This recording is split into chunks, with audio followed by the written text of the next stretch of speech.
Miq të Rise Up, ju përshëndesja kur takohemi sërish në një tjetër histori suksesi.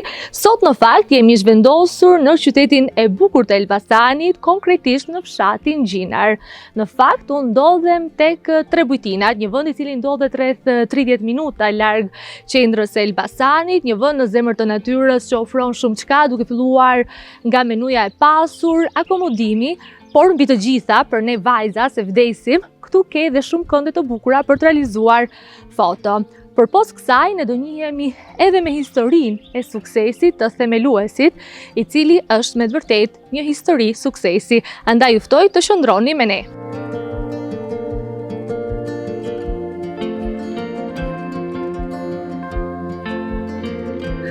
Zoti Kastriot, përshëndetje. Mirë se vjen në Rise Up. Mirë se erdhët tek Trebujtinat. Në fakt është një ambient i mrekullueshëm, pozicionuar në zemër të natyrës dhe të gjithë kemi kuriozitet të dim se pse zgjodhe pikërisht të merresh me Trebujtinat. Atëherë, zanafilla e biznesit nuk është se janë Trebujtinat, nuk kanë filluar disi ndryshe, i kthyer nga emigracioni nga vitet 2000, kemi një kompani në Elbasan që merret me arrendime, mobilje, quhet Corel. Pas disa vitesh, nga vitet 2012, i bia afërsisht 12 vjet, ndërtuam këta shtëpi bashkë me time shoqe dhe tjatin e si me shoqe, me vëllezërit, bëm dy shtëpia për verim. Kjo ishte ideja, pra, për të bërë dy shtëpia për të ardhur shtunë diellave, për të ardhur për verë. Duke qenë se Gjinari ka një klimë të jashtëzakonshme, si thon, për punën e verës, ndash për shëndetin, në shtëpish e zezë që ndikon nga gjitha shkuruese. Dhe kjo më shtyr, më ngjan dhe pak me vendlinjën time, se unë jam nga Burreli, s'kam lidhje shumë me. Po, kjo në fakt ka bërë përshtypje se si ka mundësi që një djalë, po themi në ato kohë nga Burreli, investon në qytetin e Elbasanit, konkretisht në Gjinar. Ishte në një farë mënyrë edhe ndikimi bashkëshortes? Atë pa diskutim. Se duke qenë se është nga Elbasani. Nuk diskutohet. Jati si me shoqe ka pas punuar në para viteve 90 në Gjinar dhe na fliste që gjithmonë Gjinari, klima, vendi bukur, dhe kjo ishte ideja kjo ishte iniciativa e tij në fjalë për të ardhur për ndërtuar. Pas ndërtimit të shtëpiave, një 2 vjet i mbajtëm si shtëpia, u grumbullonim shumë njerëz, dreka, darka, u pëlqente nga shumë veta dhe na lindi ideja për ta kthyer në bujtina dhe diçka familjar u kthyer në biznes. Për të gjithë publikun që po na ndjek në këtë momente, zoti Kastriot në fakt fillimisht e ka nisur në pjesën në sektorin e mobileve, ku aktualisht zotëron Corelin, le të themi një kompani e cila prodhon edhe për tregun e huaj. Pa diskutim. Kemi eksaktësisht 25 vjet në treg, 80% e prodhimit të Corelit është eksport. Eksportojmë në vendet më të zhvilluara të botës, siç është Franca, Italia, Kanada dhe Angli. Në Gjermani punojmë shumë. Ne kemi filluar me Greqinë sigurisht, por pas vitesh duke u rritur sigurisht nga ana teknologjike, kemi avancuar edhe në pjesën e cilësisë së mobiljeve, që ti përgjigjet tregjeve të tilla. Pra po thoni që një brand shqiptar eksporton për tregun ndërkombëtar. Pa diskutim. Pra jemi nga kompanitë mbase vetme shqiptare që kemi një showroom në Monte Carlo, kemi showroom në Milano në Itali, është gjë pak e çuditshme që të shesish mobilje shqiptare në Itali, po është e vërtetë. Në fakt do e cekim edhe pjesën e Corelit vetëm pas pak, por të gjithë publiku në këto momente që po na ndjek, besoj kanë kuriozitet që të bëjmë një tur tek pjesa e bujtinave. Le të shkojmë. Faleminderit.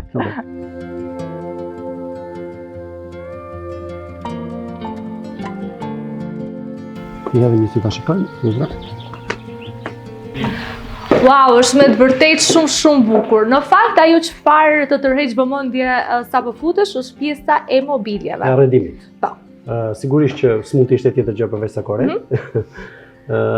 Detajet është një stil i veçantë, si thonë, që i përshtatet bujtinës. Detajet gjithë është marrë ideja për ka qenë si me shoqe, pra edhe për nga projekti gjithçka. Është njeriu që ka menduar çdo detaj. Pra është vërtet shpreha që pas një bashkëshorti të suksesshëm shihet një grua, po themi, që e superton në çdo. Në rastin tim është shumë e vërtetuar, si thon, dhe me gjithë projektin e bujtinave, po ta shikosh në detaj është dora e si me shoqe. Është me të vërtet shumë këndshëm, shumë komode, ndjesh tamam si në familje. Në fakt po më thoje që pikërisht kjo bujtina ku ne ndodhemi aktualisht është një nga bujtinat e cila është përdorur edhe shumë për pjesën e reklamave dhe nga personazhet VIP të njohur. Shumë kompani kanë ardhur, për mos përmend emra, kanë bërë spotet publicitare të veta, sidomos për vitin e ri që është një nga kohrat më të bukura të bujtinave, duke qenë se është vend malor mbi nivelin e detit 1000 metra, i përshtatet eksaktësisht ajo lloj periudhe. Ka të bëjë edhe Corelli, domethënë në këtë pikë që është kthyer po themi në një atraksion, edhe mobiljet që prodhohen aty? Mendoj që janë të dyja, edhe bujtinat për Corelli dhe Corelli kanë mbështetur njëra tjetrën. Janë si të mund të në një lloj. Tani na thuaj të vërtetën, cili nga bizneset ke pak më shumë për zemër? Bujtinat apo Corelli? Shiko, kur një njeri që si që kam nisur unë biznesin nga zero, çdo gjë që ndërton e ka për zemër, nuk mund ose punë e fëmijëve që ti nuk mund dash njërin më shumë, e do njërin më shumë apo tjetrin më pak. Por bujtinat sigurisht që ka një lloj kënaqësie tjetër, sepse është një vend relaksi, një vend që vjen vetëm për qejf, nuk është vend që vjen për të punuar. Është një ambient i cili frekuentohet kryesisht nga familjarët, por edhe të rinj, të cilët mund të organizojnë festa, ditëlindje të ndryshme. Pra, veçoria e bujtinave, paktën nga sa kam parë unë këtë gjithë bujtinat, është sepse frekuentohet, ka një nivel shumë të lartë frekventimi nga të rinj. Që vinë grupe shoqërish, marrin gjithë bujtinën një natë, kalojnë një natë shumë bukur me muzikë, me ushqim shumë mirë, me pije, me Kuptoj. Sa vjet po bën 3 bujtinat? Atje 3 bujtinat, normalisht unë shtëpi kam ndërtuar në vitin 2012, por bujtin funksionon nga 2014, pra i bën 11 vjet fiks. 11 vjet eksperiencë. Për gjithë publikun që po na ndjek në këto momente, çfarë ofron 3 bujtina? Cilët po themi janë 2-3 avantazhet ose risi që i gjejnë vetëm tek 3 bujtinat në Gjina? Atëherë, po ta vesh re, para është një vend shumë i kuruar, është një vend familjar që ti gjen një lloj qetësie si në shtëpi. Pra ideja është që ti nuk vjen në një hotel të zakonshëm apo në një bujtinë, vjen në shtëpi, ndjehesh si në shtëpi. Edhe po të shikosh gjërat personale tonat nëpër muajin, ne kemi lëviz fare, pra njerëzit këta më shprehin gjithkohë që ndjehen si në shtëpi. Po të shikosh kemi atë stufën e vjetër me dru që përdoret për vitin e ri për gatuar. Çdo njeri që vjen pra ndjen atë kënaqësinë e shtëpisë, pasur një shtëpi në fshat. Në fakt ne të gjithë priremi që të shikojmë atë suksesin, le të themi, duke filluar edhe nga Corelli, i cili eksporton produkte për tregun ndërkombëtar dhe le të themi vendet më të pasura të Evropës, ashtu edhe për pjesën e 3 bujtinave, që është një vend i cili është i kuruar në detaje, duke filluar nga redimi, dizajni, ushqimi, pra gjithçka që ofron ky vend i mrekullueshëm. Por donim të dinim për fillimin, për sfidat. Besoj se ka qenë vështirë, si ka qenë fillimi? Fillimi sigurisht që ka qenë i vështirë, unë rrjedh nga një familje e madhe, 9 fëmijë, 2 prindrit, 2 gjyshrit, 9 fëmijë. Nëna ime 81 muaj shtatzën, është rast Shqipëri sigurisht që ka shumë, por ne kemi që rast shumë unik. Pa diskutim, kemi gjithë në vitet 90 në emigracion dhe jam kthyer në vitin 2000. Pra gjithë shqiptarët në vitin 2000 pothuajse iknin, unë nuk ktheva. Pash diçka ndryshe në Shqipëri që po u zhvillonte, kishte ndërtim. Dhe menduam që të krijon një kompani në atë fushë që njihnim, se unë në atë fushë punoja në emigracion dhe krijuam Corelli. Që sot merret me arredime, mobilje, dyer, mobilojmë pothuajse hotelet më të famshme të botës.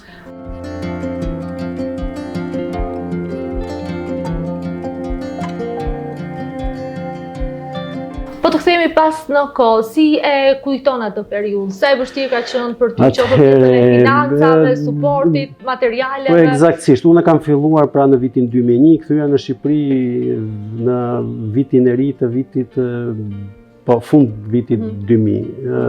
Një njeri që kishte konsumuar gjithçka, pra investimi që kisha bërë, kisha arrit deri te fundi. Askush se beson, mund të thënë njerëzit që janë kthyer në Shqipëri me 150 euro.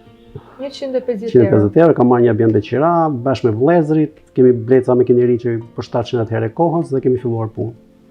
Atë kohë në Shqipëri sigurisht që kanë qenë jashtëzakonisht vështira, e mbajnë mend besoj gjithë ata që kanë filluar në të njëjtën kohë me ne, por një njeri që ka vullnet, unë besoj që ja del në çfarë do lloj rasti. Motoja jote në rrugën drejt suksesit, ndoshta edhe për të gjithë ato rinj që po na ndjekin në këtë moment, cila ka qenë? Çfarë është diçka që i thua vetes vërtetisht? Duhet besosh te vetja, të besosh në ato gjë që ti ke objektiv për të realizuar dhe të guxosh. Dhe të guxosh. Pavarësisht vendit ku ndodhesh, guximi është çelësi. Dhe puna sigurisht nuk mund të vjerë diçka nga askundi. Sigurisht që ta sjell puna. Puna e ndeshme. Në fakt ti ke edhe një vajzë e cila tashmë është e rritur. Cila është këshilla që i thua vazhdimisht? Këshilla që i them vazhdimisht është se jetojmë në kohra të vështira, rrjetet sociale bëjnë punën e vet, reklama e madhe bëjnë punën e vet, të jetë vetja, të jetë njëri që rrjedh nga familje, pra që janë bërë me punë. E kuptoj. Do të thonë nuk është si nga ato prindërit, le të themi se shumica e shqiptarëve janë edhe pak kësaj që e shtyn fëmijën, që ndoshta të ndjek ato hapat e tij. Ke lënë të lirë në këtë lloj aspekti? Unë e kundërta nga e gjitha kjo, vajzën time kam lënë të lirë të zgjedhë vetë, është 15 vjeç sot dhe nuk i them as për sigurisht që interesohem nëse shkon mirë me mësime apo jo, por është e lirë të vendosi për vetën e vet, të bëhet ajo çfarë don ajo, jo çfarë duam. Kuptoj. Mirë, mos të humbim dhe shumë kohë që të kalojmë pak edhe tek pjesa e tjetër e bujtinës, është me të vërtetë shumë e mrekullueshme. Unë e kam parë, por për të gjithë ju që po na ndiqni në këtë momente. Le të kalojmë. Atëherë pjesa e bujtinës, kjo është pjesa e hollit. Shumë njerëz kanë ardhur kanë vizituar duke qenë se ka 11 vjet që frekuentohet, ka një xhak që ndizet në darkë, ata janë fotografi tona personale që unë nuk i kam lëvizur. Foto familjare, personale. Me shoqe. Kuptoj. Domethënë praktikisht të gjithë ato që vinë ndjehen si në shtëpi. Si në shtëpi. Ka pjesën e kuzhinës, sigurisht që nuk gatuhet sepse ne fatmirësisht tu bujtinat ka një restorant që funksionon gjithë kohës.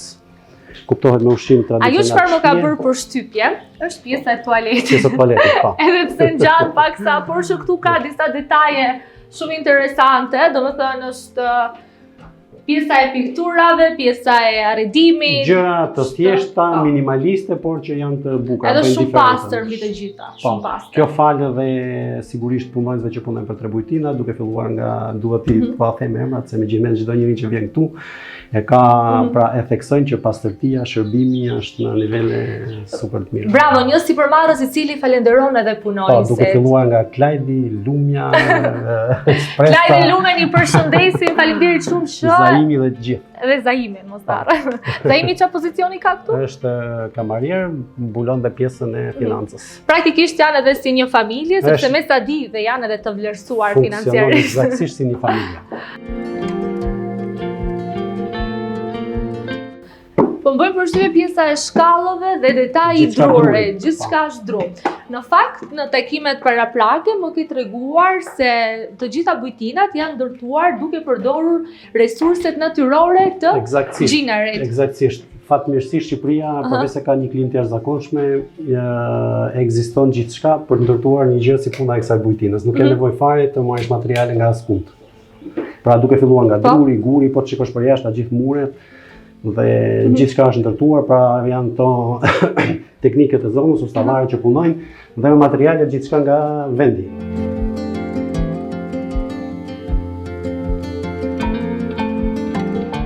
Atëherë dhoma e parë e bujtinës ka një krevat dopjo dhe një për fëmijë, ku mund të akomodohet një çift të rehatshëm shumë me sistem ngrohje qendror, po të shikoni dhe parketin e kemi parketarre që i përshtatet një bujtinë të tillë, pra të krijon ato idenë e ngrohtësisë dhe të shtëpisë.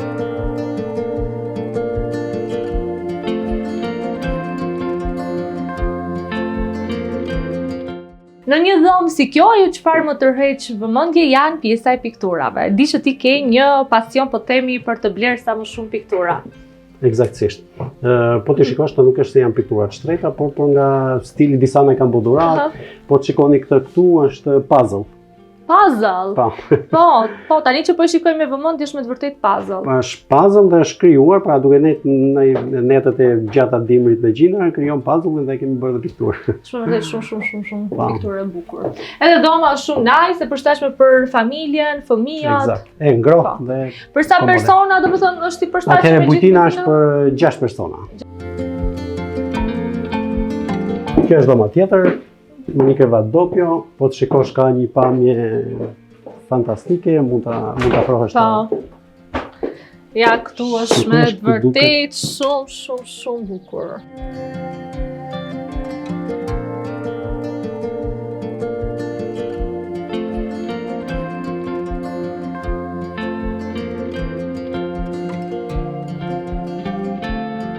Ky detaj këtu për çelësat.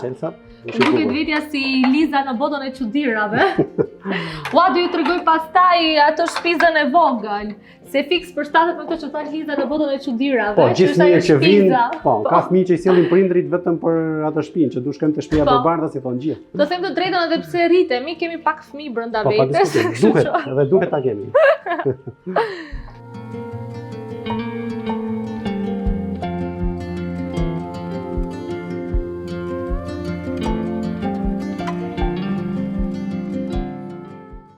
Atëherë Gentiana, këtu jemi ke lulishtja për para shtëpiave, ku kemi këtë gazebon e rehatshme për të ndenjur që përdoret nga gjithë njerëzit që vizitojnë Bujtina dhe apo që vizitojnë restorantin fundjavave.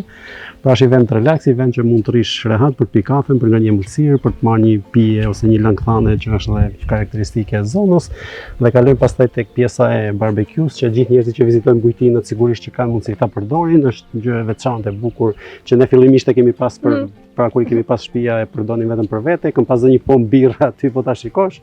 Praktikisht të gjithë të rinjt, po themi, që duan të organizojnë një, po themi, mbrëmje me njerëzit e tyre të zemrës, apo që edhe duan gatuajnë vetë për tregu edhe te shoqja apo mikesha që edhe gatuajnë për diçka. Mund të vinë pikërisht këtu. Edhe është me të vërtet është me të vërtet një mrekulli, domethënë. Pra e gjithë infrastruktura i përgjigjet gjithë kërkesave që njerëzit mund kenë, me ujin, me zgar, me pra këtë pjesën ku ne pjekim ndonjëherë hellin, furrën, që është shumë e veçantë. Pra është kjo pjesa e furrës që ne gjithmonë e përdorim sidomos për vitin e ri për të pjekur edhe gjelin e vitit të ri.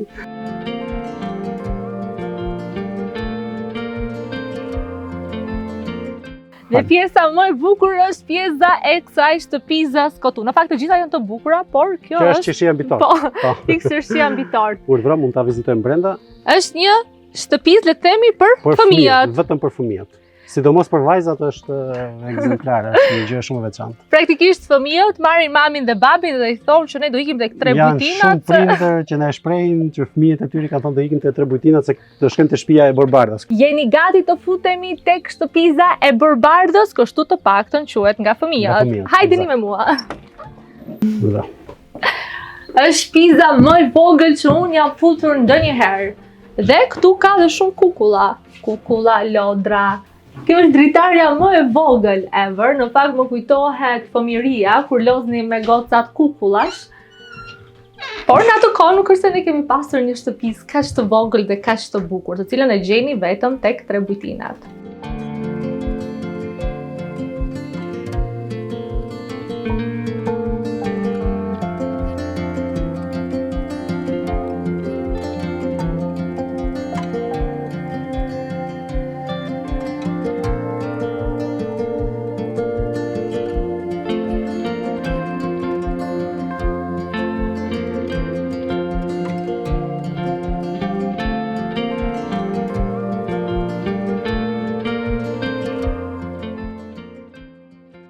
Jemi tek shtëpia e tretë që po më thoje ke më shumë për zemër. Shtëpia e tretë që ka më shumë për zemër dhe më e reja për nga vitet. Sa po futesh këtu ndjet edhe aroma e drurit. Po më thoje që është një nga vilat që ke më shumë për zemër. Duke qenë se është shumë natyrale dhe çdo shtëpi druri nuk ka, për mendimin tim, janë shumë komode, shumë të rehatshme dhe shumë natyrale.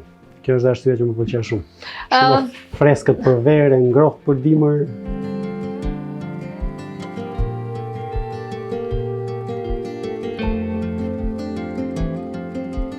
Po turistët, sa i frekuentojnë të vila? Atëherë, në përgjithësi, ke parasysh që turizmi malor funksionon në fundjavave, por ka dhe njerëz që vinë gjatë javave. Në përgjithësi këtë shtëpinë e drurit e pëlqen shumë të rit, çuditërisht. Besoj edhe dimrit është një nga shtëpitë më të frekuentuara. Pra, Gjinari ka një veçori nga gjithë zonat e tjera, sepse megjithëse jemi 1 metër mbi nivelin e detit, por nuk ka të dimrin e egër që mund të ndalojë. Kështu që frekuentohet gjatë gjithë vitit. Po të shikosh gjithë Bujtinat, çdo gjë që kemi bërë është natyrale, pra është një gjë shumë natyrale, me materiale vetëm të natyrës.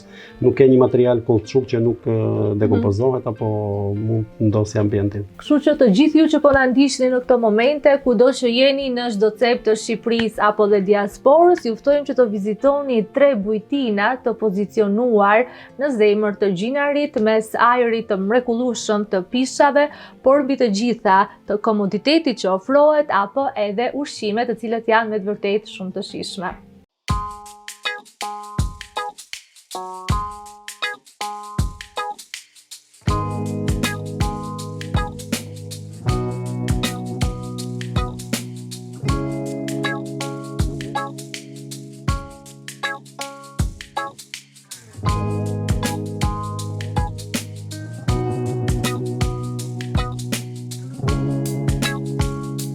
Si që shikoni edhe nga pamje, tavolina është shtruar me plot produkte të mrekullueshme të fshatit, të gjinarit dhe të gjithë janë bio. Pasi zoti Kastriot po më thoshte që shumicën e produkteve i merr nga vendasi. Nga vendi, pra duke filluar nga produktet e qumshtit, djathti, gjiza, gjalpi, gjithçka pra është e vendi, duke filluar nga perimet, kosi sigurisht, ka disa gjëra se zona sigurisht që nuk prodhon domaten këtë kohë, por në përgjithësi ushqimet janë të gjitha të vendit edhe si produkte shqiptare, jo vetëm të gjinat. Pra janë vendit. Pa. Byrekun e kemi shumë pirja, prakët, tushit të vendit, djathi, qofet me perime. Gjithë të produktet të mrekullueshme kanë një të përbashkët pasi të gjitha janë bio. Dhe me të vërtet ka një aromë shumë të mrekullueshme. Ngjelet vetëm për t'i provuar. Për t'i provuar. Në fakt ajo çfarë më tërhoqi vëmendje është pikërisht pjesa e byrekut me peta dhe me arra. Është me peta të bëra këtu në vend dhe arra, gjallë dhe gjumësht dhe vesë. Unë në fakt po e provoj për herë të parë një byrek me petë dhe me arra. Ndoshta besoj është një recetë tradicionale dhe ka shumë njerëz që më thonë po kjo moderatorja s'ka provuar ndonjëherë byrek petë me arra. Por jo, kjo është hera e parë që unë po provoj këtë byrek mrekullueshëm tek Tre Bujtinat në Gjinar të Elbasanit. Kështu që të gjithë ju që po na ndiqni në këto momente, rezervoni fundjavën për të kaluar disa momente të mrekullueshme me njerëzit tuaj të zemrës. Po më thoje që ke ndikuar sa të pak po themi edhe në ekonominë vendase, duke qenë se një pjesë e produkteve të sillen nga vendasi. Nga vendi, nga fshatarët e zonës, nuk diskutohet nga momenti që ne kemi hap bujtina, njerëzit që më përpara i donin një orë apo 2 orë të çojnë produktin në një treg diku në qytet, sot i shesin afër shtëpisë, aty ku i prodhojnë, i sjellin pra dhe njerëzit i konsumojnë sigurisht të freskëta.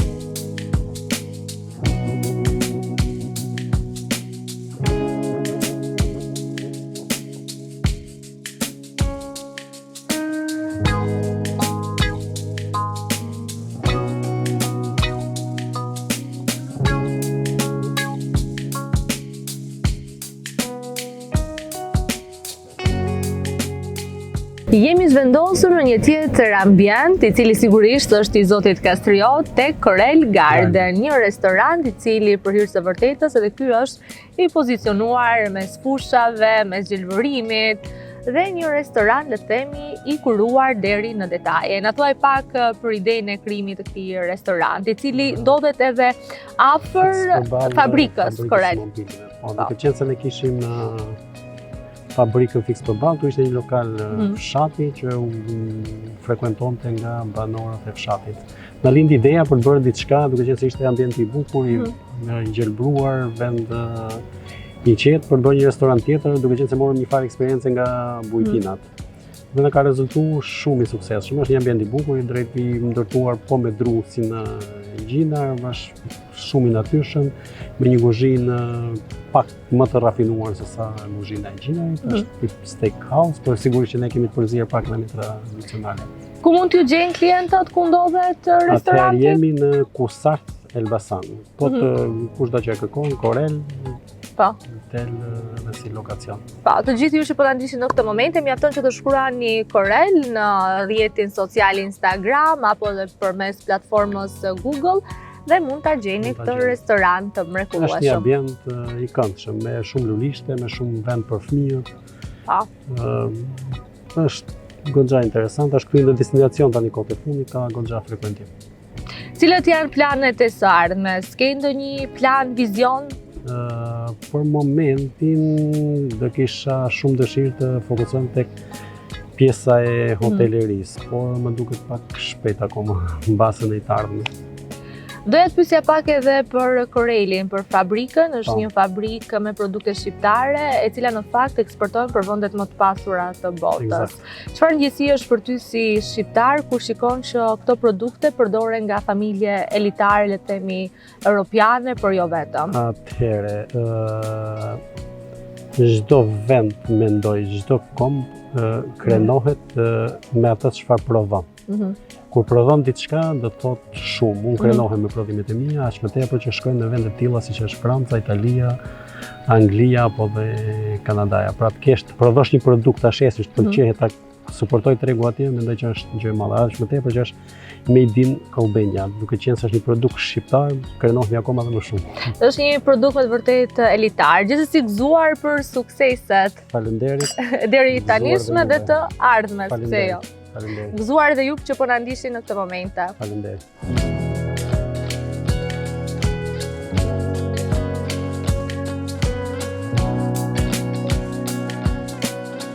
Kastriot në fakt si pa kuptuar, kemi ardhur në fund të Rise Up, në fakt këtu në Elbasan, në Gjinar, ka ambiente të mrekullueshme, biznese cilët janë ngritur sigurisht me shumë mundë dhe me shumë sakrifica.